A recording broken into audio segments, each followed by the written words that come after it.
Hello friends, வணக்கம். PM Kisan அதிர்ச்சி update. 19 லட்சத்திற்கும் மேற்பட்ட விவசாயிகளின் தவணை நிறுத்தம். காரணமும் தீர்வும் என்ன அப்படிங்கிறத இந்த வீடியோவில் நம்ம முழுவதும் பார்க்கலாம். அதுக்கு முன்னாடி நம்ம சேனலை இதுவரைக்கும் சப்ஸ்கிரைப் பண்ணலன்னா சப்ஸ்கிரைப் பண்ணி வச்சுக்கோங்க. அப்படியே பக்கத்தில் உள்ள பெல் பட்டனை மறக்காமல் ப்ரெஸ் பண்ணிக்கோங்க. வாங்க வீடியோக்குள்ளே போகலாம். பிரதம மந்திரி கிஷான் சம்மான் நிதி யோஜனா திட்டத்தின் அடுத்த தவணையை விவசாயிகள் ஆவலுடன் எதிர்பார்த்து வரும் நிலையில் உத்தரப்பிரதேசத்தில் 19 லட்சத்திற்கும் மேற்பட்ட விவசாயிகளின் தவணை தொகை தற்காலிகமாக நிறுத்தப்பட்டுள்ளதாக அரசு தெரிவித்துள்ளது. பயனாளிகளின் கணக்குகள் முழுமையாக புதுப்பிக்கப்படாததே இதற்கான முக்கிய காரணம் என கூறப்பட்டுள்ளது.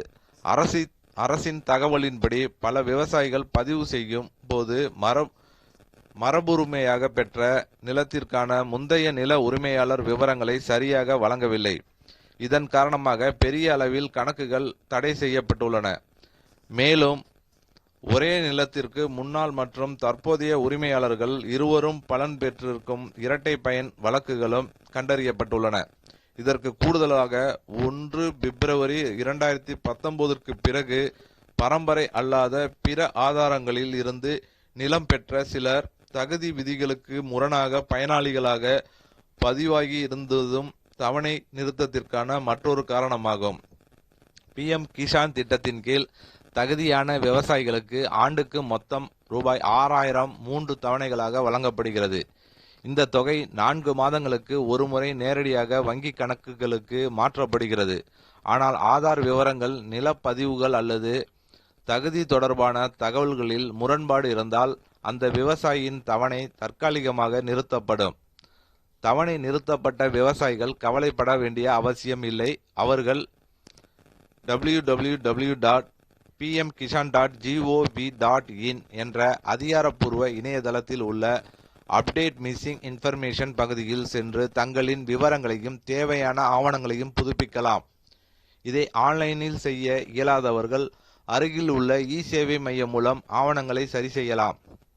மேலும் pmkishan.gov.in இணையதளத்தில் ஃபார்மர்ஸ் கார்னர் பகுதியில் உள்ள நவ் யுவர் ஸ்டேட்டஸ் என்ற விருப்பத்தை பயன்படுத்தி பதிவு எண்ணை உள்ளிட்டு தங்களின் தவணை நிலையை சரிபார்க்கலாம். தவணை ஏன் நிறுத்தப்பட்டுள்ளது என்பதற்கான காரணமும் அங்கு காணலாம். உத்தரப்பிரதேச அரசு தற்போது தவணை பெறாத விவசாயிகள் அனைவரும் தங்களின் தகவல்களை விரைவாக புதுப்பிக்குமாறு கொண்டுள்ளது. சரியான தகவல்கள் சரிபார்க்கப்பட்ட பிறகு தகுதியான விவசாயிகளுக்கு நிறுத்தி வைக்கப்பட்ட தவணை மீண்டும் வழங்கப்படுவது குறித்து மத்திய அரசு முடிவு எடுக்கும் என தெரிவிக்கப்பட்டுள்ளது. இந்த வீடியோ விவசாயிகளுக்கு ஒரு பயனுள்ளதா இருக்கும்னு நினைக்கிறேன். உங்களுக்கு பிடித்திருந்தால் லைக் பண்ணுங்க, ஷேர் பண்ணுங்க. மீண்டும் இது போன்று வேற ஒரு வீடியோவில் சந்திப்போம்.